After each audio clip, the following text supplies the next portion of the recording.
Voilà. Donc, les prestations en général, on va en retrouver deux types différents. Premièrement, on va avoir la prestation scénaristique qui donc va raconter une histoire. Si tu veux en parler. Une bonne prestation, elle m'a perturbé là. Une bonne prestation, c'est quelque chose qui raconte une histoire, transmettre quelque chose via notre personnage ou via la relation entre les personnages qu'on veut raconter au public.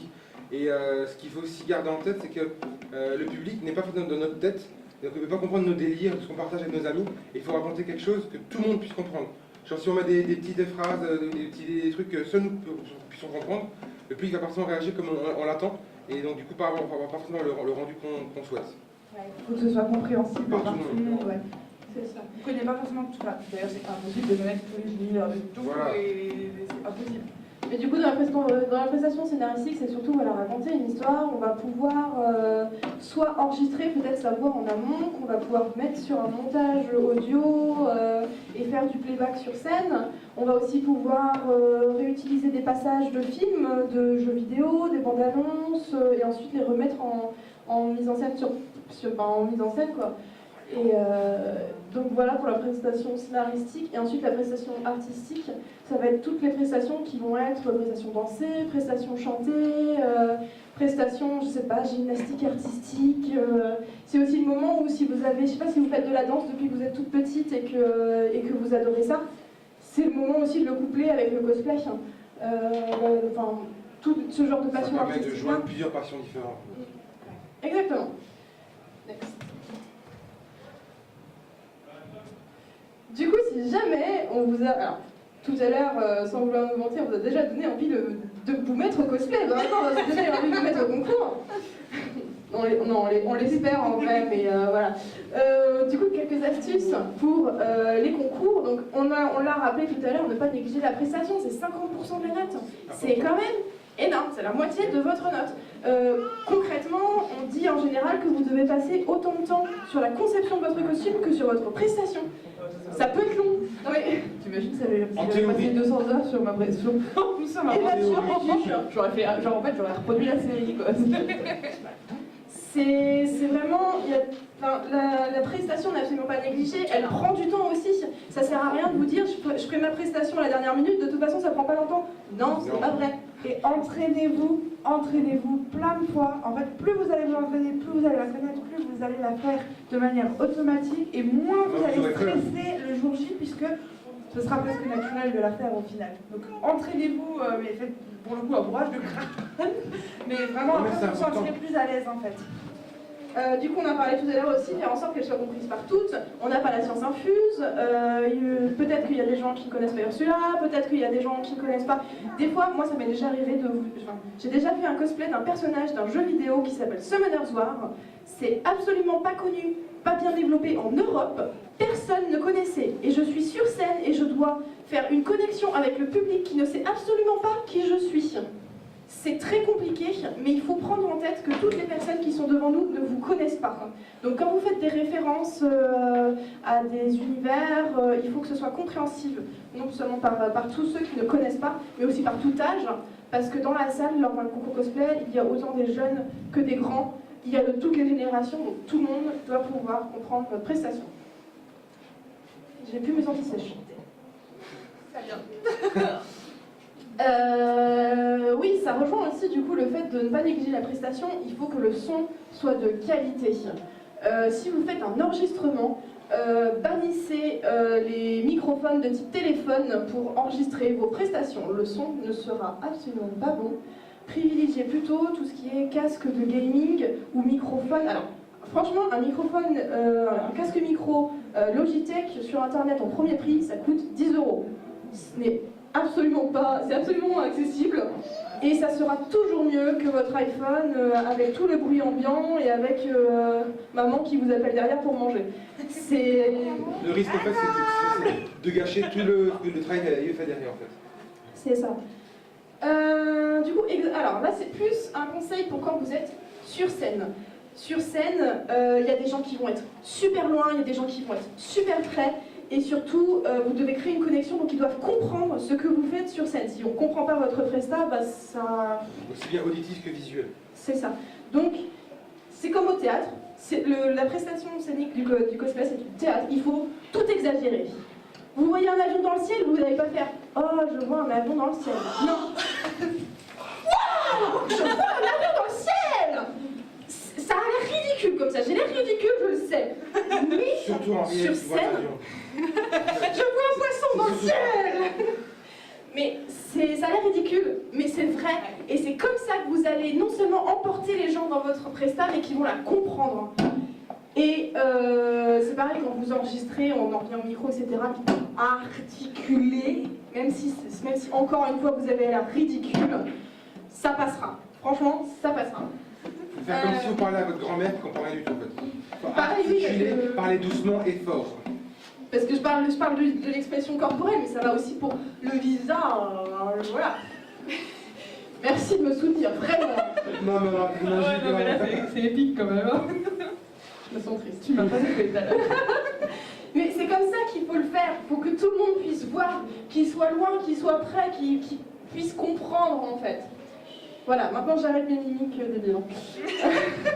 Et le dernier conseil, c'est donc déjà de se faire plaisir, monter sur scène, ça doit être un plaisir. Encore une fois, si on vous y oblige, ça se sentira et là, vous emporterez pas le public avec vous.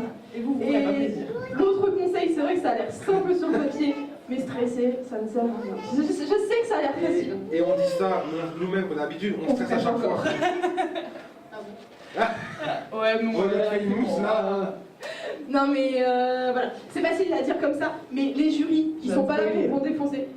Je viens de spoiler là. C'est pas grave, je te déteste mais c'est tout.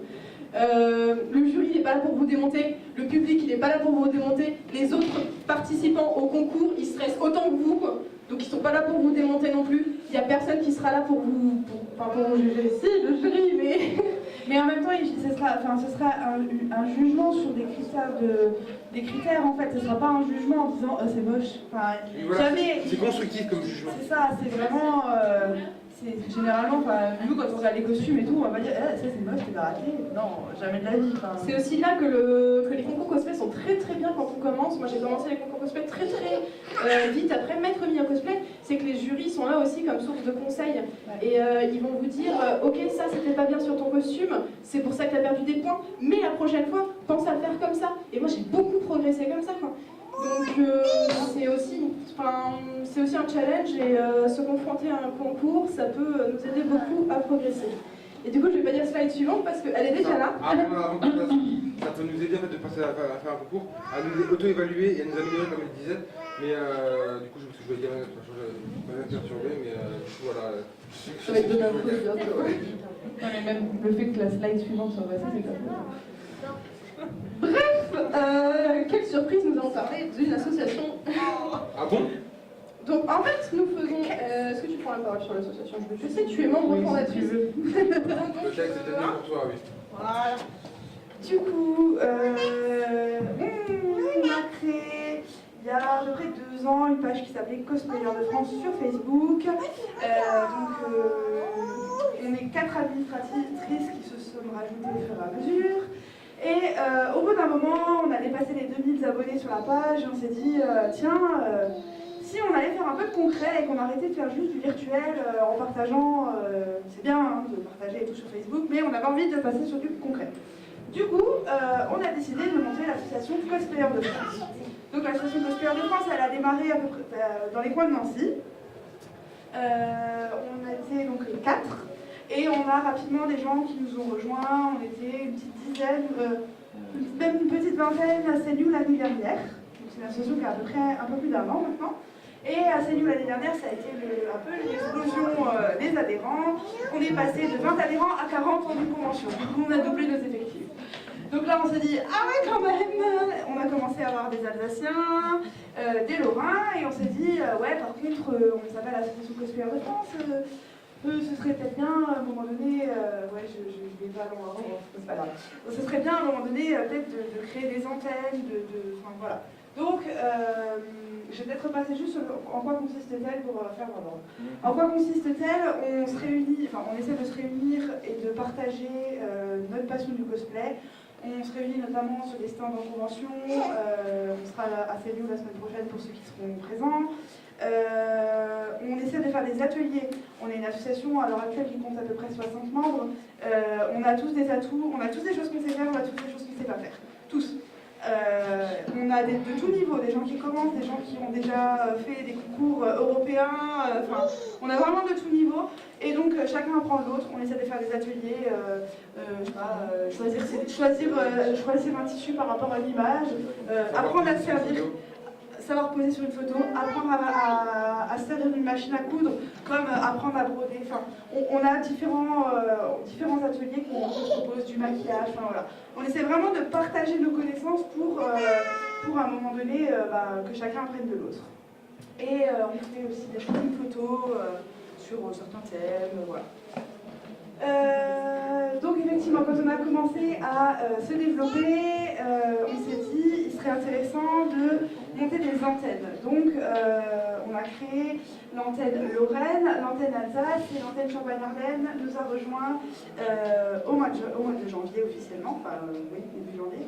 Donc moi je fais partie du bureau national en fait, donc des fondateurs de tout là-haut. Et je suis simplement en Lorraine. Par contre, au niveau Lorraine, je suis juste simple membre. Yoshi fait partie de l'antenne Alsace et il est vice-responsable de l'antenne. Et Axel, elle fait partie de l'antenne Champagne-Ardenne, donc représente les 3 antennes. Et elle est responsable partenariat et communication. Et t'as vu, j'ai pas oublié partenariat. Donc, on représente, alors c'est un pur hasard, hein, mais on représente les 3 antennes. Donc là, on a d'autres antennes qui, enfin en tout cas, en l'occurrence une qui est probablement en train de s'ouvrir. Donc là, on couvre tout le Grand Est, mais à terme, l'objectif, ce serait de couvrir la France, donc d'avoir des antennes un peu partout. Et là, notamment, on a une antenne peut-être en Normandie qui est en train de... Donc là, ce serait bien, on part beaucoup plus loin. Voilà, le fonctionnement, c'est vraiment... chaque antenne est assez indépendante, elle participe à ces conventions, mais en même temps, on essaye de partager entre nous, de se voir sur des conventions. Par exemple, je reviens sur Sagnou la semaine prochaine, mais en fait, c'est une convention qui est très très connue dans le Grand Est, et en fait, on va retrouver de toutes les antennes à cette convention, et voilà, ça va être génial, parce qu'on va pouvoir partager entre membres, on va pouvoir apprendre à connaître d'autres membres d'antennes, c'est vraiment riche. Du coup, son devenir, c'est de passer sur la France. Comment nous retrouver? Alors, on nous trouve très facilement sur les réseaux sociaux, sous le nom Association Cosplayers de France. Chaque antenne, alors on a une page qui réunit toutes les informations sur le niveau France, et chaque antenne a sa propre page, donc Cosplayers de France Alsace, Cosplayers de France Champagne-Ardenne, Cosplayers de France Lorraine. Et on peut aussi nous trouver sur notre site internet cosplayersdefrance.com. Je le place maintenant. Voilà. Après, pareil, sur les conventions, on est quand même assez régulièrement présent sur toutes les conventions du Grand Est. On essaye, oui. En tant que responsable com, tu vois autre chose à ajouter? Non, mais sur les conventions, surtout si vous êtes dans le Grand Est, vous risquez de nous croiser pas mal de fois. N'hésitez pas à venir nous en parler.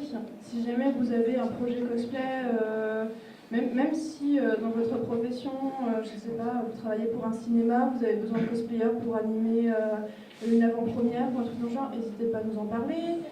Si vous voulez vous lancer dans le cosplay mais que vous ne savez pas comment, etc., n'hésitez pas à nous en parler. Si on est sur les conventions aussi, c'est pour parler avec vous et on retrouve cet esprit de partage. D'ailleurs, on essaie de plus en plus sur les conventions de proposer des ateliers justement divers et variés. Par exemple, apprendre à servir du bois plat. On essaie de proposer des choses sur les conventions pour que les gens qui ne sont pas forcément initiés, qui ont envie de tester, mais pas forcément de s'acheter une flaque de bois plat complète, parce que justement, des fois, on se dit, ça se trouve, ça va pas du tout me plaire. Là, c'est peut-être l'occasion aussi de tester, de découvrir les matériaux, d'apprendre à connaître d'autres cosplayers. Voilà.